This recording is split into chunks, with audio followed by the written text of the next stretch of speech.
Buenas noches, arrancamos otra edición de Mano a Mano aquí por las pantallas de Lobo, este canal 13 en la grilla de Tigo Star en esta linda noche de viernes. Bueno, otra pulseada ya habitual cada noche, de lunes a viernes a las 22 puntualmente.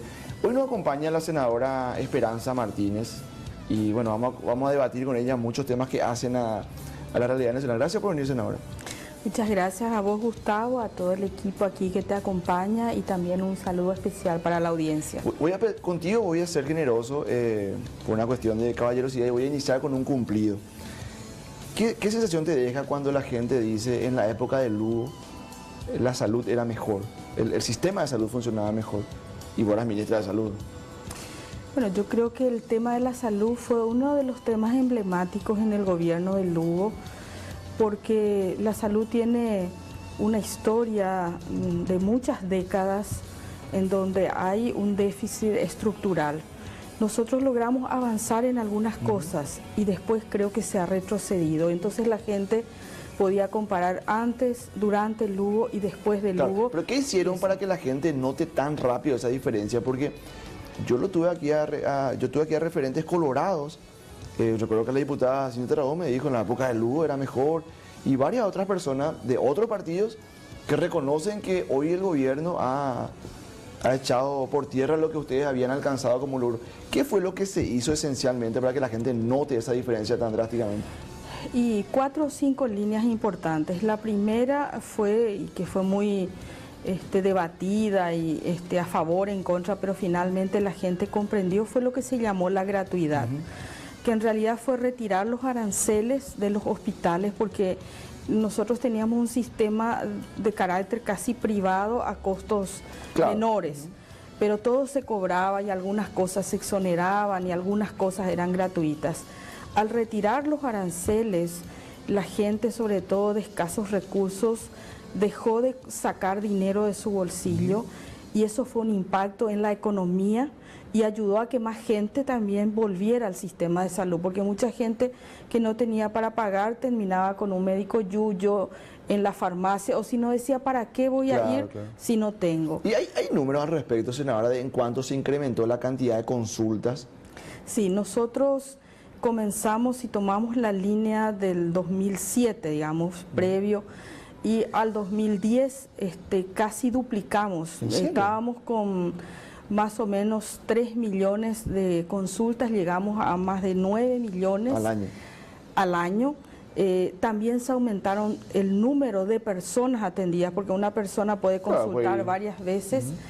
También se midieron a través de la encuesta de hogares el gasto de bolsillo y disminuyó el gasto de bolsillo en un 19% y sobre todo en el perceptil más bajo, pero también en el perceptil más alto. ¿Por qué? Porque nosotros logramos, por ejemplo, aumentar las camas en terapia intensiva. ¿Y qué hacía eso?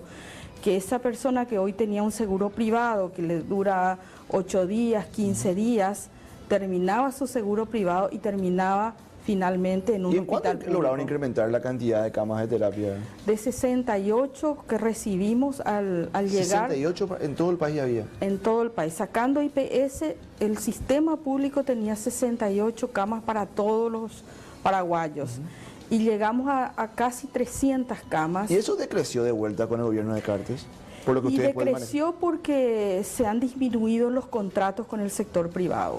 Entonces, en realidad lo que nosotros hicimos fue aumentar todo lo que nosotros podíamos comprar, habilitar en los hospitales, pero también hicimos contrato con las terapias privadas para usar aquellas camas que ellos tenían ociosas. Entonces, en realidad, por primera vez dispusimos de todas las camas que había en el Paraguay. Y hicimos también unas mejoras en el sistema de referencia de la gente. El SEME, que hoy se conoce, que es un lugar donde uno llama por teléfono y tiene la información de todos los hospitales. Cuando llegamos era un servicio que tenía 3 o 4 ambulancias en estacas, ¿verdad? Sin ruedas. Sobre tacos. Sobre tacos. Y posteriormente se llegó en 4 años a, qué sé yo, casi 300 ambulancias. Se creó el sistema informático y el sistema telefónico, y hicimos también el proceso de que los hospitales tuvieran el ejercicio para hacerlo. parte de una red. ¿Por qué? Porque cuando uno llama, a veces los propios médicos dicen, no, no hay cama, negaban las camas, etcétera. Entonces hicimos todo un sistema de supervisión para ver si realmente, y hoy funciona creo que regularmente 1, 2, 3 veces al día.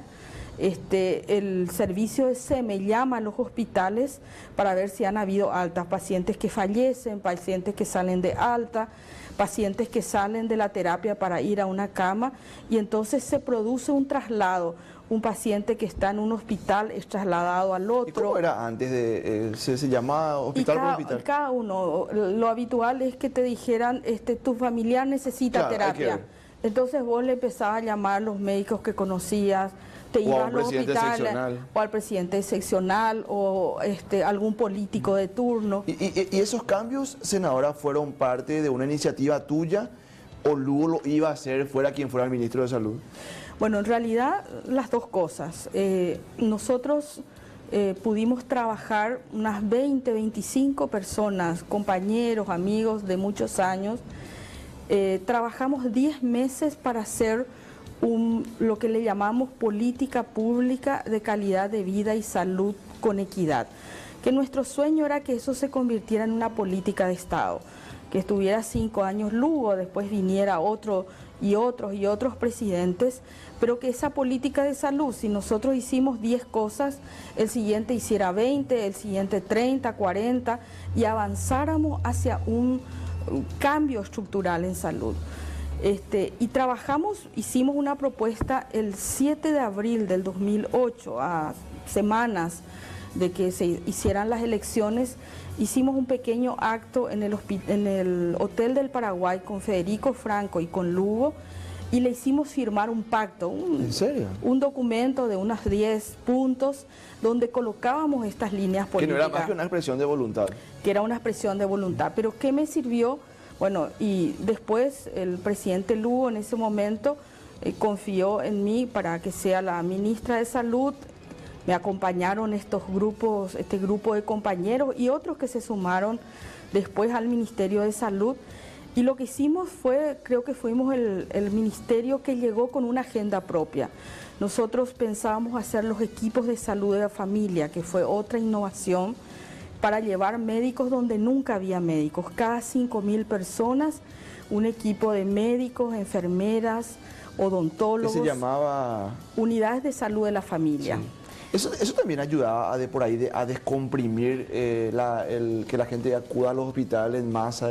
Así es. Lo que pasa es que el hospital, como nosotros tenemos hoy aquí en nuestros hospitales, es un concepto de la década de los 80, de los 90, en donde en realidad todo se iba al hospital. Vos te vas hoy en un pasillo de cualquier hospital, el Hospital Barrio Obrero, el hospital de clínicas o lo que sea, y en realidad en ese pasillo donde la gente espera están todo tipo de problemas. El que viene para vacunarse, el que viene para controlarse porque está embarazada, el que tiene que operarse el corazón, el que tiene que hacerse un chequeo, el que tiene un tremendo virus a veces.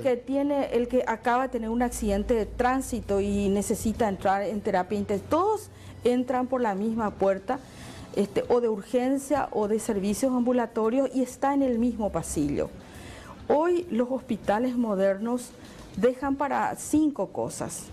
Para las personas que necesitan ser internadas por una enfermedad quirúrgica o clínica, para aquellas personas que necesitan de la urgencia o la emergencia, para las que necesitan terapia intensiva, para las que necesitan especialidades, grandes especialidades, la cardiología, la neurología, etcétera, y para la docencia universitaria, para formar médicos, para enseñar, digamos, a nuevos profesionales. Todo lo que no sea eso se puede hacer fuera del hospital, y hoy lo que se espera es que hayan ambulatorios, que hayan pequeñas clínicas cerca de donde vive la gente. Y los profesionales que acompañaban, porque era era un equipo, yo recuerdo había un médico y había otros profesionales, se sentían cómodos con ese cambio en el sistema de trabajo. Y fue en realidad un desafío cultural, ¿verdad? Cuando se crearon las unidades de familia, que tiene por objetivo que la salud llegue donde la gente vive, ¿Qué es lo que se hace? Y eso se llama atención primaria de la salud. ¿Qué significa eso? Yo vivo en Lambaré. Si yo vivo en Lambaré, soy gordita, hipertensa, o tengo diabetes, o tengo... Bueno, si tengo que ir a controlarme por mi diabetes, me vaya al centro de salud que está cerca de mi casa. Si tengo que hacerme una radiografía, si tengo que hacerme un estudio, si me embarazo, si tengo que vacunar a mis niños, no necesito un hospital, necesito un centro de atención donde yo resuelva esos problemas. ¿Cuándo le llevo a mi niño? Cuando en realidad tiene una neumonía y necesita estar internado. Entonces, lo que hoy hacen los sistemas de salud es desconcentrar, llevar toda la atención del 80% de los problemas cerca de donde vive. Como nosotros somos pobres, no tenemos una manera de encarar pequeñas policlínicas que serían, digamos, una salida, decidimos hacer unidades de salud de la familia con pocos médicos, un médico, una licenciada en enfermería, dos o tres licenciadas auxiliares y promotores de salud, un odontólogo, y este equipo cada 5.000 personas. Entonces, ¿qué hacía este equipo? Por ejemplo, llegaron a Alto Paraguay, al Chaco. ¿Cuánta gente habrá recibido la visita por primera vez en su vida de un médico? Así es. A ver, y esta mejora que ustedes alcanzaron, ¿comenzaron a caer ya en el gobierno de transición de Federico Franco o recién con Cartes? Para entender un poco cómo se fue perdiendo eso. Y progresivamente, o sea, nosotros en realidad pensamos, como somos 6, 7 millones de personas, hay un grupo asistido por el IPS, nosotros decíamos, si cada 5.000 personas tenía un equipo de familia y teníamos 1.000 equipos de familia, estábamos hablando de 5 millones de personas atendidas. Entonces lo que decíamos nosotros, ¿por qué no vamos haciendo progresivamente? Y comenzamos en los lugares más lejos, primero para no entrar en conflicto con los hospitales que decían, pero ¿qué es lo que es esto? Esto nosotros lo que necesitamos es más médicos en los hospitales, cada vez más grande. Cuando uno mira el IPS, por ejemplo, de la calle que está sobre Sacramento, una embarazada de IPS de Cazapá viene a tener su hijo Asunción. Eso es inadmisible, ¿verdad? Poder embarazarse. Hasta implica una especie de desarraigo eso. Exacto. Entonces comenzamos los equipos lejos. ¿Y qué pasó? Empezó estos equipos también tienen una visión filosófica diferente, que es lo que se perdió con el gobierno de Cartes. Cuando nosotros decimos la salud cerca de la gente, también decimos que se cambia el paradigma antiguo de que los médicos estamos con nuestros estetoscopios sentados esperando que venga la gente. Hoy el sistema de salud se va a la casa de la gente, ¿verdad? Se va a buscar a los pacientes que no vienen. ¿Por qué? Porque si llegamos a la casa de la gente y le atendemos, vamos a evitar que se enferme, que necesite hospitales y que sea más caro su tratamiento. Si nosotros con un equipo de familia en Lambaré delimitamos un territorio, van a atender en 5 manzanas, en 20 manzanas, dependiendo de la densidad de la gente, en 20 manzanas. ¿Qué hace ese equipo? Visita las personas y las familias que están en el territorio que le toca como médico y como equipo de salud. Entonces, ¿qué hace ese médico? Sabe cuántos niños menores de 1 año. Todos esos niños tienen que ser vacunados. Conoce si hay embarazadas, si hay una embarazada adolescente, conoce cuántos diabéticos, conoce cuántos hipertensos, conoce si hay un epiléptico, si hay un niño discapacitado, si hay un anciano, y las condiciones de salud y las condiciones económicas. Entonces, con 5.000 personas, un equipo puede decir, bueno, yo acá tengo 80 diabéticos, yo necesito... para tener un censo actualizado de todo. Vos podés evitar que no haya desabastecimiento. ¿Por qué? Porque yo tengo 80 familias registradas, sé que todos los meses van a tomar, y entonces el nivel central me tiene que mandar 80... Probablemente en otro núcleo no haya esa necesidad y se pueda tener aquí. Claro, en el otro hay 50, en el otro hay 100. Entonces, es un cambio de mentalidad. Entonces, ¿qué hacía la gente? Llegar, por ejemplo, el médico de familia, un día a la semana se va a la casa de la abuelita que no puede venir. ¿Y por qué? Porque tiene que pagar un taxi. O si una mamá tiene un chico discapacitado, no lo lleva a vacunar porque tiene que llevarle en taxi, porque él... Y cuando terminaba el gobierno de Lugo, francamente hablando, ¿cuál fue el pensamiento que te vino a la cabeza, senadora? ¿Pensaste que iban a poder mantener ese esquema o sabías que todo se venía abajo? Yo esperaba, bueno, cuando se terminó el gobierno de Lugo, estuvo en la transición el doctor Antonio Arbo, que es una persona que conoce de estos temas. Con él conversamos, una persona amiga desde la época de la universidad, nos conocíamos. Él incluso en una primera etapa me dijo: Esperanza, por las circunstancias políticas me parece que no te puedo ofrecer que te quedes. Yo tampoco me podía quedar, pero tenía confianza en que Antonio, conociendo de su capacidad, conociendo de su conocimiento, podía hacer esa transición. Y bueno, él tuvo un año, en realidad muy poco tiempo como para hacer la transición. Pero pudo haber mantenido el esquema. Y pudo haber mantenido, pero nosotros el último año, entre el 2012, o sea, entre el 2011 y el 2012, cuando preparábamos el presupuesto, teníamos que habilitar 200 nuevas unidades de familia y ya el Parlamento no permitió, pero nos permitió porque era una censura política, porque entendían que el gobierno de Lugo... Increíble mezquindad, terrible. Terrible. Vamos a hacer la primera pausa esta noche y después de la pausa quiero charlar contigo, senadora, de cómo termina yéndose el gobierno de Lugo, ¿verdad? Aquella jornada del 15 de junio del 2012, la del juicio político una semana después, aquel 22 de junio. Hacemos la primera pausa esta noche, enseguida estamos de vuelta.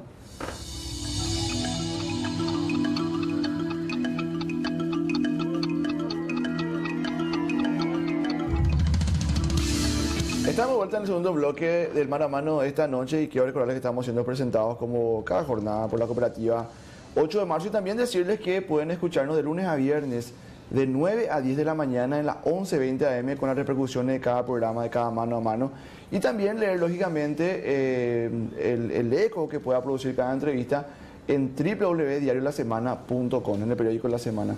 Senadora, ¿qué recordás de aquellas jornadas? Primero tenemos que hablar del 15 de junio. Y la famosa pregunta, ¿qué pasó en Curubatu? Bueno, creo que después de tantos años de esa situación, aparte de tener recuerdos muy dolorosos de ese día, yo apenas me enteré de la situación, me trasladé allá por avión, reuní a un equipo de colegas, directores. Me acompañaron en ese entonces el director del hospital de Luque, cuando eso, mis directores del área de hospitales, etcétera, y también los directores regionales que habían logrado hacer un equipo de mucha camaradería entre ellos, porque nosotros teníamos reuniones mensuales de evaluación. Fue como espontáneo al saber que había esta situación.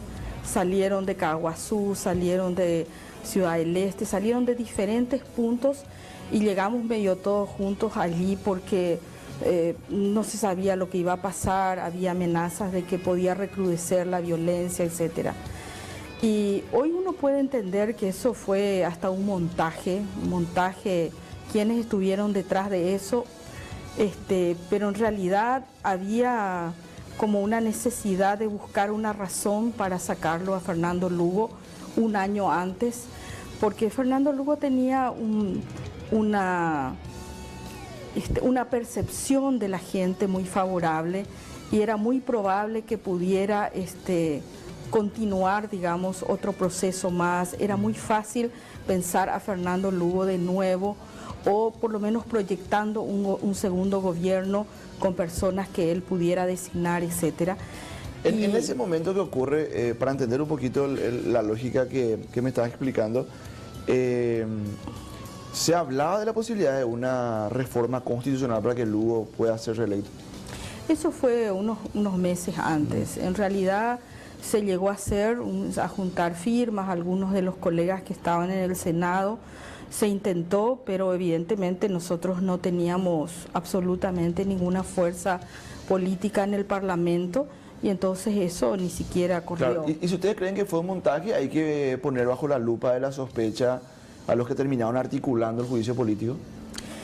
Y hay referentes, sobre todo del Partido Liberal, que han dicho, nosotros veníamos, incluso siempre se ha hablado que el presidente Cartes ya estaba en ese momento en el proyecto, ¿verdad? Sectores económicos, sectores políticos, eso no fue de un día para otro, evidentemente había temor a que continuara, y fíjense que no era solamente un proyecto de carácter nacional, o sea, este tema de los golpes responde, digamos, a un avance del modelo de la derecha en toda la región. Comienza Honduras, hubo un intento en el 2009 en Bolivia, hubo otro intento después con Correa, finalmente termina el golpe en Paraguay, recupera Correa el poder, ¿sabes? Viene lo que fue el juicio político de Dilma, ¿verdad? Con todo ese montaje, digamos, de un juicio apañado de corrupción. Si hablamos de un contexto regional, sí o sí hay que recordar que en esas jornadas en esa del 22 de junio,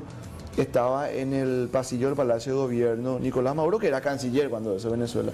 ¿Qué participación pudo haber tenido cuando la gente, hoy que se discute el modelo venezolano, dice, no, pero él aquella vez quiso meterse en realidad ellos estaban en una reunión, no recuerdo si era en Montevideo o en Buenos Aires, había una reunión, no sé si era de CELAC o de UNASUR, y estaban todos los cancilleres, por eso que vienen todos los cancilleres juntos, no fue una cuestión de Maduro. Claro, contra Maduro siempre ha habido una posición política. Pudo haberle dicho, porque yo recuerdo que un tiempo antes Correa perdió por unas horas el manejo del gobierno, termina recuperando. Pudo haber ocurrido que Maduro le haya dicho a Fernando Lugo, hay que resistir.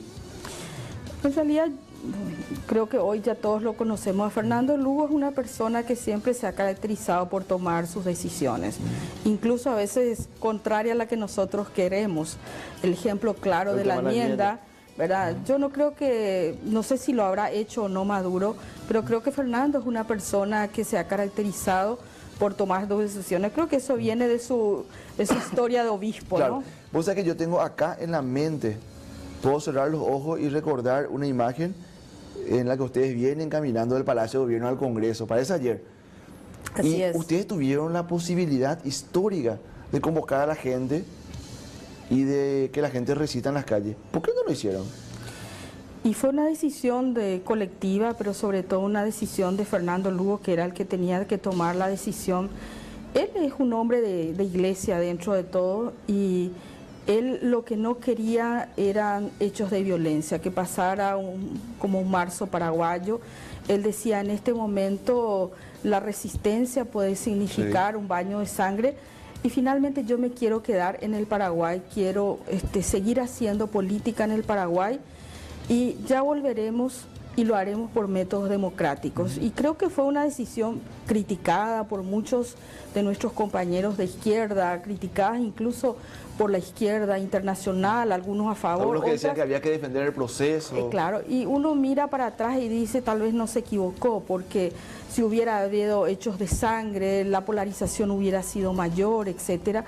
Y este país necesita articulaciones, nosotros necesitamos construir a pesar de nuestras diferencias.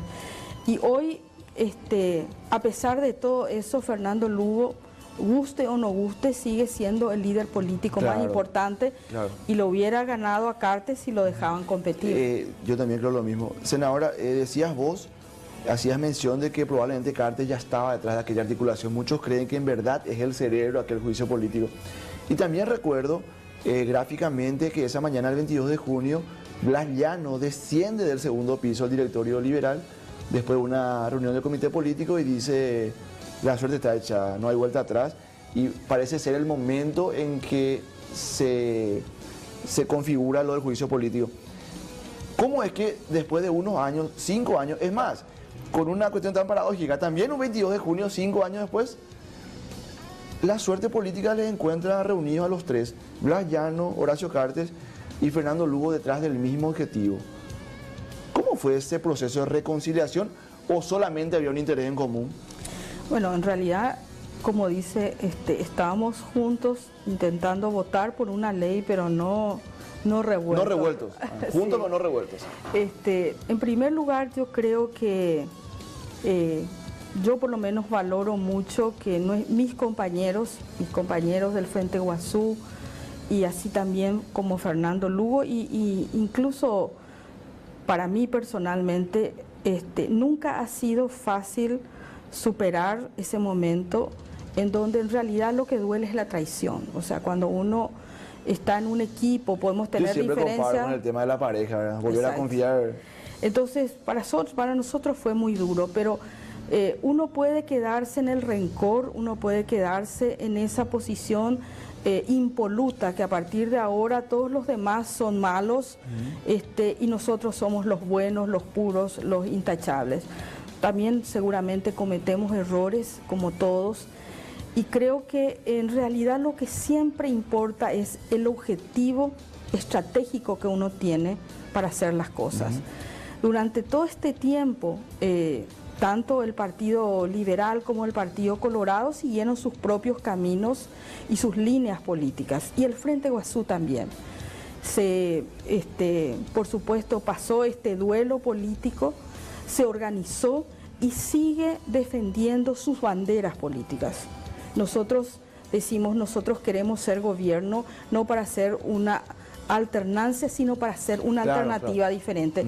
Cuando viene el tema de la enmienda, en realidad lo que nosotros queríamos estratégicamente es habilitarle a Fernando Lugo, porque seguimos creyendo que era el mejor candidato para enfrentar al cartismo, que no era solo Horacio Cartes, es un proyecto económico, político, ¿verdad?, nacional e internacional, porque tiene apoyo autoritario, neoliberal, ¿verdad?, con una agenda clara de endeudamiento, con una agenda clara de establecer privatizaciones, de recortes en el tema social. Bueno, toda la caracterización que vimos con Menem hace, ¿cuánto?, 20 años, hoy parece que nos llega mucho tiempo después. Si bien vos me decís ahora que en verdad el objetivo es lo que cuenta y hay que llegar a él, pero cuando uno ve en una situación política del mismo lado a un Fernando Lugo con un Blas Llano y un Horacio Cartes, es inevitable hacer la comparación con esa señora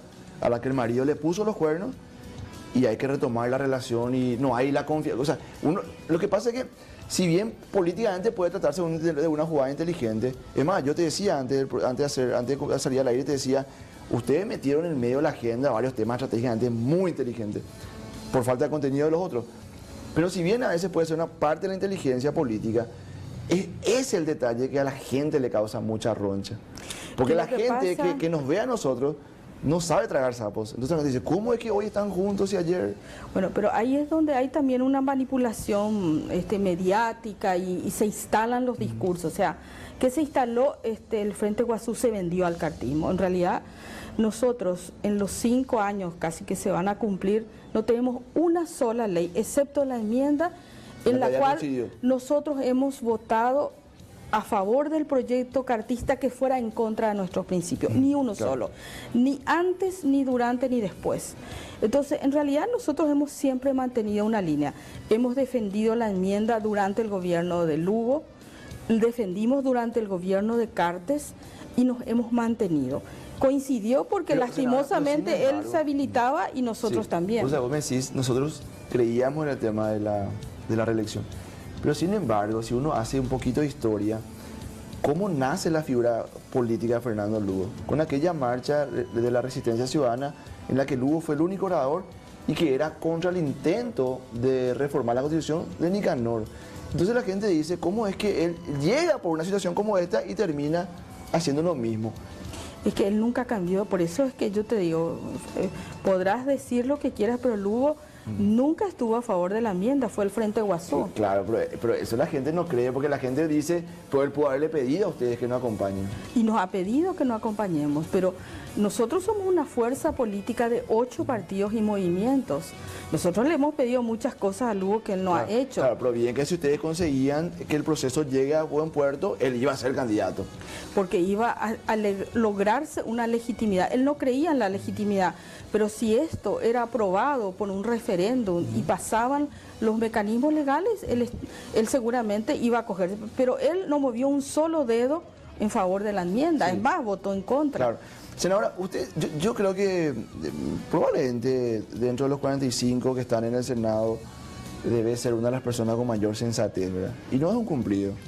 Yo creo que las exponentes que hay ahí de tu género, salvo algunas como Blanca Fonseca o Zulma Gómez, o la esposa de Federico Franco, creo que ustedes lograron, Lilian Samaniego de por ahí algunas veces, Blanca Velar otras, decirle más y ni qué decir, y vos, lograron marcar un poquito la diferencia en cuanto a la sensatez política.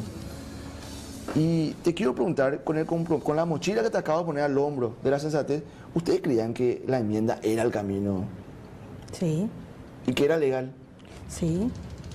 Hay dictámenes, no lo digo yo, estaba el Mendonca, un referente, no estoy diciendo Esperanza Martínez, que pudieras tener desconfianza en mi capacidad.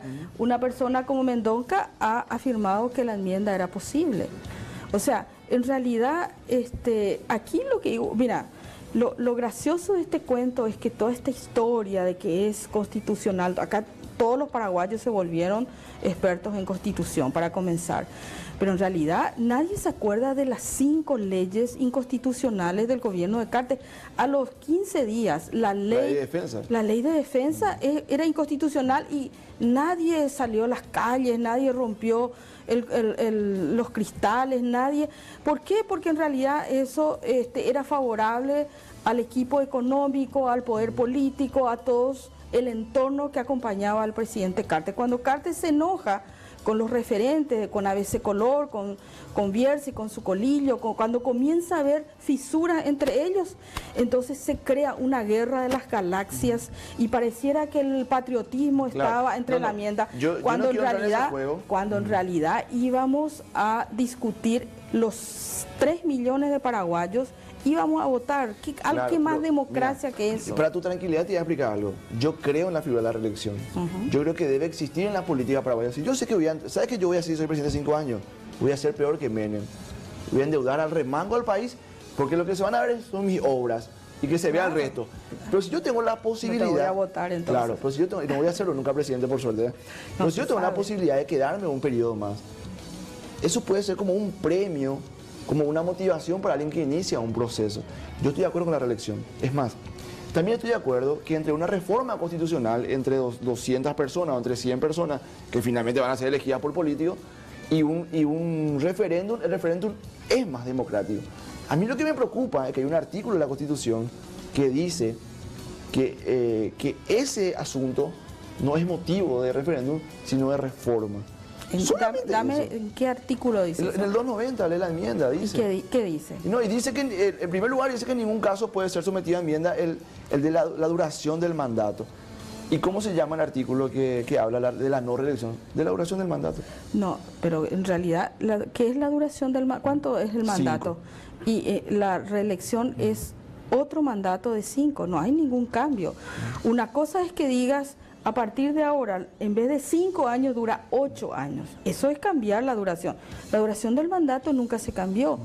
Y la gente dice, no, porque ahora ya va a ser 10 años. No, es un mandato y después puede pasar mucho tiempo, como el caso de Guasmosi, y tener otro mandato. Y los 2 mandatos son de 5 años, que es lo que establece el artículo. ¿Estás segura que si se habilitaba la reelección, Lugo le ganaba a Cartes? Segura. Pausa, enseguida estamos de vuelta.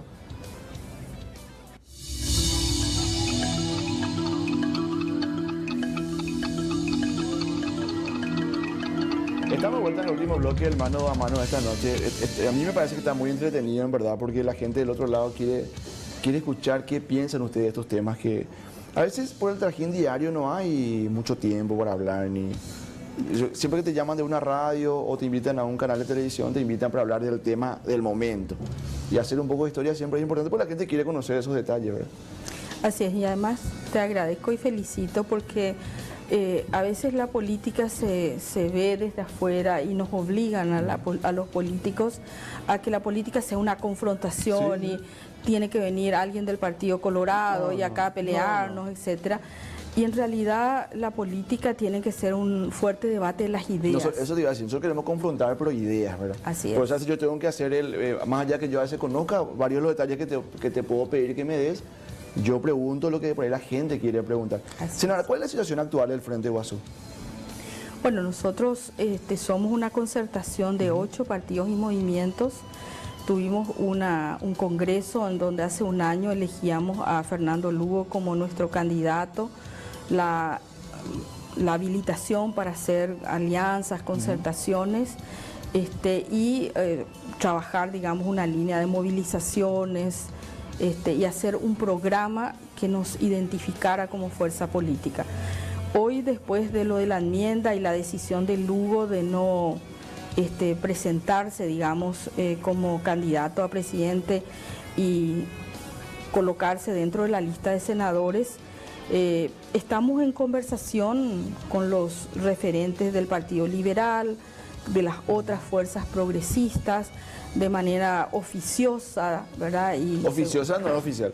Oficiosa porque están hablando referentes, estamos hablando sin que todavía haya, digamos, una instalación oficial, pública. ¿Eso hay que esperar a que lleguen las internas o se puede hacer antes? No, estamos conversando en el sentido de ver si hay acuerdos como para acompañar la chapa, nos interesa más que nada a nosotros poder acordar una línea programática, que es lo que nos faltó en el 2008. No queremos solamente ganarle al cartismo, porque eso ya no. Queremos en realidad después gobernar 5 años con resultados políticos y después, si es posible, volver a ganar y tener un periodo de tiempo donde el sector progresista y el sector democrático pueda llevar, como por ejemplo la política de salud, que no se corte, ¿verdad? Sea quien sea el presidente. Sea quien sea el presidente y que podamos llevarlo. ¿Se puede lograr ese gran acuerdo con Efraín o con Mateo Valmelli?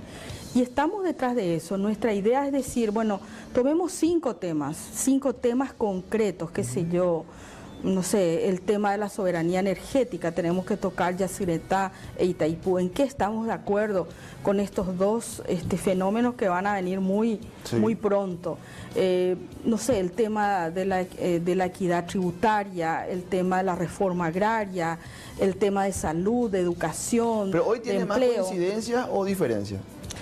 Y dependiendo de los temas. A veces lo que pasa es que en realidad hoy no nos aliamos o no nos aliamos en cada proyecto de ley. Ahora queremos gobernar y tenemos que generar políticas y tenemos que tener acciones concretas. Entonces, si nosotros decimos queremos privatizar la salud o queremos un sistema público de calidad, esa es una decisión política.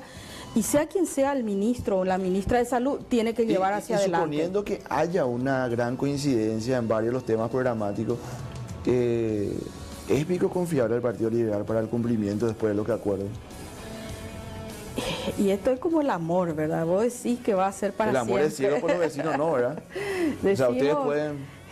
Y esperamos que todos hayamos aprendido de nuestros errores del pasado. Es muy importante lo que decís, lo del acuerdo programático, senadora, porque yo le hacía una entrevista a Lugo antes de su llegada a la presidencia y le decía, a ver, ¿cómo te vas a poner de acuerdo? Vamos a poner un caso eventual de una invasión de tierra. ¿Cómo haces para tomar una postura si vos formás parte de un conglomerado de partidos y movimientos políticos en donde, por ejemplo, en ese caso vos le tenés a un Camilo Suárez, una persona que reivindica el acceso a la tierra de los sectores menos favorecidos, y también de tener en el mismo equipo, en la misma mesa, a un Alfredo Jagli, un férreo defensor de la propiedad privada? Y él me decía, tenemos que llegar. Y después ahí tenía razón, porque si hoy uno analiza el gobierno de Lugo, aún estando en desacuerdo con su desempeño, uno dice, la alternancia fue muy importante para el proceso democrático. Pero la alternancia hoy ya no es novedad, entonces hay que mantener una propuesta... Y ahora tenemos que hablar de alternativa, o sea, porque lo que no podemos es cambiar 6 por media docena, necesitamos hacer cambios. Hace 60 años que tenemos Partido Colorado, y si seguimos haciendo lo mismo, aunque traigamos 300 billones de dólares por hora, si no tenemos claro los cambios estructurales para hacer cosas nuevas que no hicimos antes y tengamos nuevos resultados, y esto va a fracasar. Entonces, ganar las elecciones es un desafío. Gobernar es el segundo desafío, pero tercero y el más importante es transformar la realidad para que la gente viva mejor. ¿Quién te parece que puede ser la persona indicada para encabezar esa propuesta de alianza? Creo que va a ser concertación, ¿verdad? Que es lo que hay el tiempo para hacerlo. Y nosotros seguramente, si participamos de esta alianza, porque estamos casi viendo que va a ser difícil poder sacar nosotros una figura propia, vamos a restar, digamos, muchos creen votos. Que vas a ser vos la candidata a la presidencia del Frente Guasú. Yo soy la presidenta del Frente Guasú. Claro, pero la candidata a la presidencia. Naturalmente te corresponde de por ahí, si querés golpear la mesa y decir yo quiero, te pueden dar la candidatura. Sería fantástico que las mujeres podamos estar en los lugares importantes en el país. Es un desafío indudablemente. ¿Y quién te parece más ganable entre los colorados, Marito o Santi? Digo, más ganable no para desmeritar lo de ellos, sino por el discurso. Es decir, bueno, yo prefiero que gane este porque a este lo vamos a bajar porque tiene este problema. En realidad, lastimosamente para nosotros, uno, por supuesto, tiene a su favor la estructura, tiene el dinero de Cartes, siempre es un candidato más fuerte, el candidato oficialista, el caballo del comisario. En el caso que gane Marito, no sé cuál va a ser la reacción de Cartes, si lo apoyará de la misma manera que apoya a Santi, y eso puede ser una ventaja de un candidato que tenga conflictos con el presidente de la República, pero también puede ser una fortaleza porque significa una fuerza propia que finalmente lo eleva. Yo creo que una interna sangrienta en el Partido Colorado puede ser ventaja para ustedes. Claro, yo creo que va a ser una fuerte polarización, y después de esa polarización, si no actúa con inteligencia Cartes y sigue creando una polarización y por ahí tenemos una interna que termine con fraude, un fraude a las luces como cuando fue con Argaña, etcétera. Si hay una descomposición muy fuerte al final, independientemente al que gane, van a haber lesionados y todos esos lesionados vendrán con nosotros. Pero vos sos muy consciente, senadora, que aún en el peor de los escenarios dentro de la ANR hay que juntarse entre todos por fuera para ganarle. Indudablemente. ¿Qué pasa si ustedes no logran el acuerdo programático y saben perfectamente que no acompañar la chapa que se proponga desde el Partido Liberal o desde Avanza País implica dividir el voto opositor y hacer que el Partido Colorado siga en el poder? ¿Qué decisión van a tomar? Yo creo que nosotros lo que no vamos a hacer es poner una candidatura que compita dentro de la oposición y crear. En el peor de los casos podremos tener nuestra lista al Senado y trabajar, digamos, por nuestro proyecto y por nuestro fortalecimiento, pero somos conscientes de que aquí, no solamente en Paraguay, aquí en la Argentina, en Brasil, en Ecuador, en Venezuela, aquí, ¿qué es lo que pasó? Los sectores de derecha son intolerantes con la democracia. Si ellos no ganan las elecciones, terminan destruyendo la democracia. Como el chico que es dueño de la pelota y... La guerra civil desatada en Venezuela, lo que está pasando con los golpes blandos, los duros y los semiduros, en realidad, ¿por qué? Porque son procesos democráticos donde no han podido llegar a través de la democracia formal y entonces se termina utilizando estos caminos. De modo que el Paraguay tiene que aprender a convivir, tenemos que ser tolerantes. Para mí uno de los temas que más me dolió de la enmienda fue crear ese sentido de intolerancia. Si vos no pensás como yo, tengo derecho a ir a tu casa, a quemar tu casa, a agredirte, llegar a los extremos a que se ha llegado.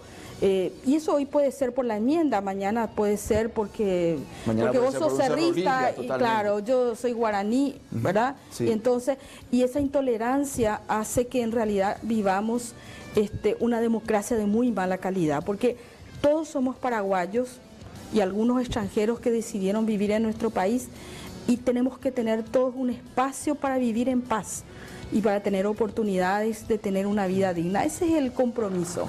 Yo te quiero mostrar con la ayuda del señor director unas imágenes que quiero que vos me digas que al verlas, ¿qué concepto tenés de estas personas o qué impresión te causan? La primera.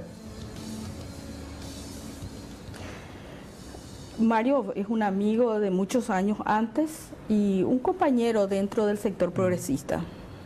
Y a ver, ¿por qué Lugo propicia su ingreso a la política y termina no apoyándole ustedes con la candidatura de Aníbal Carrillo? ¿No se habían cicatrizado en ese entonces las heridas del...?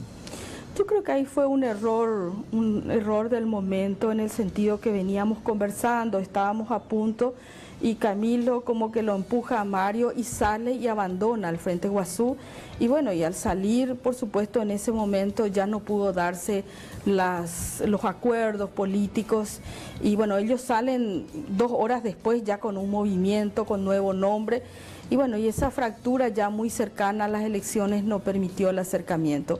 Pero creo que somos parte de un... ¿Se puede volver a unir esa...? De un marco, digamos, democrático desde la centro-izquierda hasta sectores más de izquierda. Y ahí convivimos muchos. ¿Quién te parece que es el referente de entre Avanza País y el Frente Guazú que en verdad transmite el idealismo, la izquierda pura y auténtica? Entre Avanza País y el Frente Guazú. No sé, no quisiera entrar en calificativos, pero creo que los compañeros del Frente Guazú en realidad tienen, algunos tienen una historia, una trayectoria más que yo, que entré, digamos, más tarde a la política, pero tanto Carlos Filisola, Hugo, Sixto y otros compañeros, creo que en realidad juntos hacemos un equipo donde hay matices, pero donde sí tenemos una agenda progresista. Yo no creo que podamos hablar de una izquierda ni de un modelo socialista en un país tan conservador. Sí. Lo que hacemos es avances hacia mejoras sociales, hacia modelos más inclusivos en un país de alta desigualdad social y pobreza. Otra foto, creo que la invocaste. Ahí está. Bueno, Camilo creo que es una persona muy preparada.